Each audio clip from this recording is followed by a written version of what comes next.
बिस्मिल्लाहिर्रहमानिर्रहीम रब्बी यस्सिर वला तुअस्सिर व तम्मिमिल खैर। अस्सलाम वालेकुम students, I am Munirul Haq, your mathematics teacher. Welcome to success coaching academy. आज हम क्लास 9 का चैप्टर नंबर 13 स्टार्ट करने लगे हैं, sides and angles of triangle. तो sides and angle of triangles में आपके पास बेसिकली थ्योरम्स हैं ट्राइंगल से रिलेटेड, और इस चैप्टर में आपके पास 4 थ्योरम है, 13.1, 13.2, 13.3 एंड 13.4। हमारी स्टूडेंट्स की अक्सरियत ऐसी है जिनको थ्योरम समझ नहीं आती, और थ्योरम ना समझ आने की मेन रीज़न ये है कि वो ज्योमेट्रिकल टर्म्स उनका कोई आइडिया नहीं होता, इस वजह से वो थ्योरम का रट्टा लगाने की कोशिश करते हैं। तो मैं आपके सामने जो चैप्टर नंबर 13 में जो ज्योमेट्रिकल टर्म्स पहले यूज होती हैं इनको एक्सप्लेन करूंगा। इसका फायदा ये होगा कि आपको थ्योरम समझने में कोई परेशानी नहीं होगी और आपको रट्टा भी नहीं लगाना पड़ेगा, और बड़ी आसानी से आप इसको अंडरस्टैंड कर सकेंगे। तो स्टार्ट करते हैं। ये मैंने वर्किंग रूल्स लिखे हैं, ये वर्किंग रूल्स आपके 13.1 में यूज होते हैं, थ्योरम 13.1 में। तो सबसे पहले आपको ये पता होना चाहिए कि ट्राइंगल क्या होता है। तो देखिए मैंने डेफिनेशन की हुई है कि a figure formed by 3 non collinear points and 3 line segments that join them. यहाँ पे एक की वर्ड है नॉन कोलिनियर पॉइंट्स। तो नॉन कोलिनियर पॉइंट्स क्या होते हैं और कोलिनियर पॉइंट्स क्या होते हैं, पहले तो आपको ये फर्क पता होना चाहिए। देखें ये मेरे पास एक पॉइंट, ये 3 पॉइंट्स हैं। अब इधर से मैं एक लाइन पास करता हूं, ये लाइन,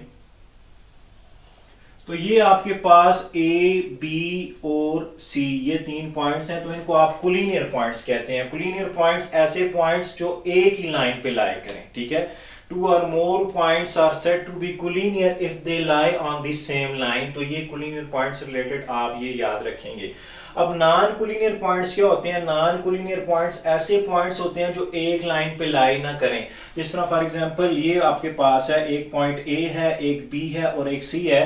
ये तीनों नॉन कोलिनियर पॉइंट्स है, ये एक लाइन पे लाई नहीं कर रहे। तो पहला फर्क जो आपने समझना है वो कोलिनियर और नॉन कोलिनियर पॉइंट्स के बारे में समझना है कि कोलिनियर पॉइंट्स ऐसे पॉइंट्स जो एक ही लाइन पे लाई कर रहे हो तो उनको कोलिनियर पॉइंट्स कहा जाता है, और ऐसे पॉइंट्स जो एक लाइन पे लाई ना कर रहे हो तो उनको आप नॉन कोलिनियर पॉइंट्स कहते हैं। अब ट्राइंगल एक ऐसी फिगर होती है जो 3 नॉन कोलिनियर पॉइंट्स को आपस में जोड़ने से बन जाती है। देखें ये 3 नॉन कोलिनियर पॉइंट्स हैं, ए, बी और सी। इनको मैं आपस में मिलाऊंगा जब, ए को बी के साथ, बी को सी के साथ और सी को ए के साथ, तो जो आपके पास फिगर बनेगा उसको आप ट्राइंगल कहते हो। अब ट्राइंगल की 3 साइड्स होती हैं। ये एक साइड ए बी है आपके पास, ये ए बी एक साइड है, एक आपके पास ए सी साइड है और एक बी सी साइड है। और 3 ही एंगल्स होते हैं, एक एंगल आपके पास बी है, एक एंगल आपके पास ए है और एक एंगल आपके पास सी है। तो ट्राइंगल है 6 एलिमेंट्स, 3 साइड्स एंड 3 एंगल्स। तो उम्मीद है ट्राइंगल आपके पास क्लियर हो गया होगा। अब ट्राइंगल की डिफरेंट टाइप्स है, लेकिन हमें जो यूनिट 13 में जिस टाइप की जरूरत पड़ती है वो आइसोसेलेस ट्राइंगल की जरूरत पड़ती है। तो आइसोसेलेस ट्राइंगल क्या होती है?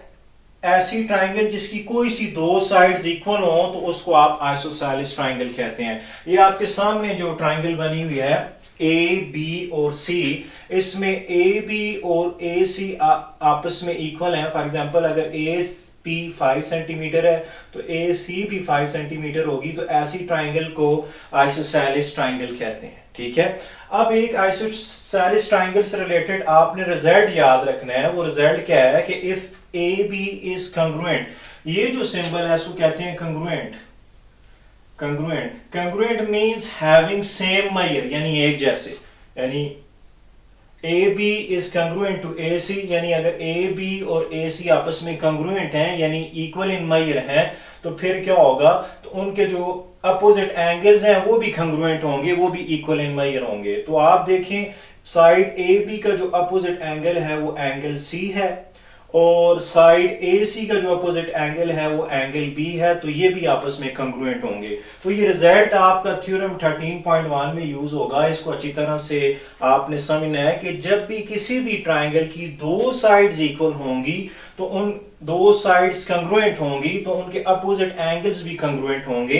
तो इस रिजल्ट का आपने अच्छी तरह माइंड में रखना है। ये अब हमारे पास ट्राइंगल हो गया, आइसोसेलेस ट्राइंगल होगी और इससे रिलेटेड रिजल्ट हो गया। तो नेक्स्ट हमारे पास जो 13.1 में टर्मिनोलॉजी यूज होती है वो exterior angle of a triangle. Exterior angle of a triangle क्या होता है? तो एक्सटीरियर एंगल आप ये समझिए कि देखिए, आपको मैंने बताया कि ट्राइंगल की 3 साइड्स होती हैं। ये मेरे पास एक ट्राइंगल है ए, बी और सी। अब आपके पास इसकी 3 साइड्स हैं, ठीक है। ये आपके पास ये ट्राइंगल है, इसकी 3 साइड्स हैं। तो एक्सटीरियर एंगल ये होता है कि आप किसी भी साइड को, ट्राइंगल की किसी भी साइड को बाहर की तरफ बढ़ाएं।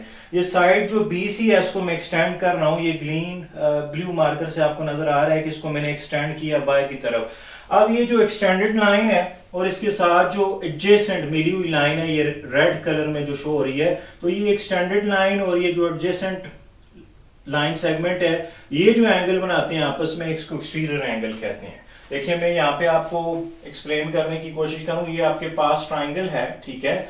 आप किसी भी साइड को बाहर की तरफ बढ़ाएं, एक्सटेंड करें। इसको मैं बाहर की तरफ एक्सटेंड करता हूं, ये मैंने एक्सटेंड किया। तो अब ये जो एक्सटेंडेड लाइन सेगमेंट है और ये इसके साथ जो मिली हुई एडजेसेंट साइड है, ये जो एंगल बनता है इसको आप एक्सटीरियर एंगल कहते हैं। अब नोट करने वाली बात यह है कि ट्राइंगल के किसी भी वर्टेक्स पे, वर्टेक्स जहां पे 2 लाइन सेगमेंट आके मिलती हैं उसको वर्टेक्स कहते हैं। अब ट्राइंगल के 3 वर्टिसेस होते हैं, वर्टेक्स का plural vertices, vertex VERTEX, vertex. तो ये आपके पास एक वर्टेक्स B है, एक वर्टेक्स C है, एक वर्टेक्स A है।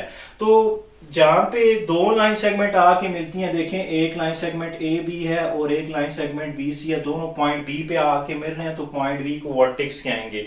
तो इसी तरह ये A, C और B ये वर्टिसेस हैं ट्राइंगल के।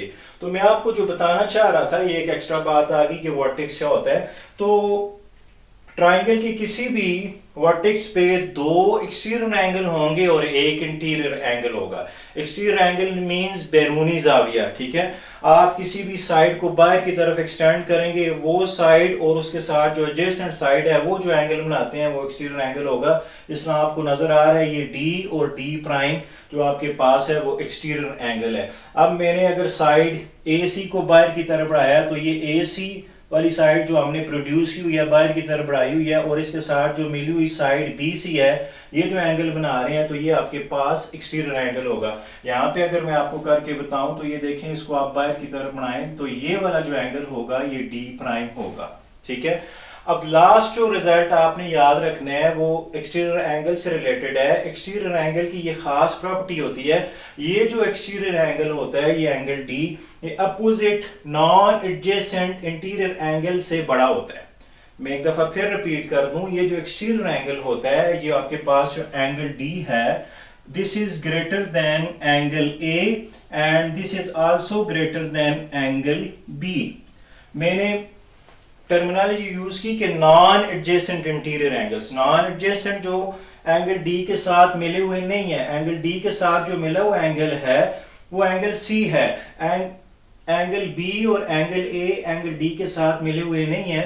तो ये जो नॉन एडजेसेंट या अपोजिट इंटीरियर एंगल्स भी आप इनको कह सकते हो, तो ये एक्सटीरियर एंगल जो होता है वो इनसे बड़ा होता है। यानी एंगल D एंगल A से भी बड़ा होगा और एंगल D एंगल B से भी बड़ा होगा और इन दोनों के सम के इक्वल आएगा। यानी एंगल D आपके पास इक्वल होगा angle A plus angle B। तो ये रिजल्ट भी आपने exterior angle of a triangle का नोट करना है। जो exterior angle of a triangle होता है वो opposite non adjacent interior angle से बड़ा होता है। तो ये हमारे पास वर्किंग रूल्स थे, इनको आपने गौर से समझना है, इनकी प्रैक्टिस करनी है, इनके नोट्स बनाने हैं ताकि थ्योरम 13.1 समझने में आपको किसी किस्म की परेशानी ना हो। अगर आपको किसी किस्म की कोई भी कंफ्यूजन है तो आप कमेंट बॉक्स में मुझसे पूछ सकते हैं। बहुत शुक्रिया।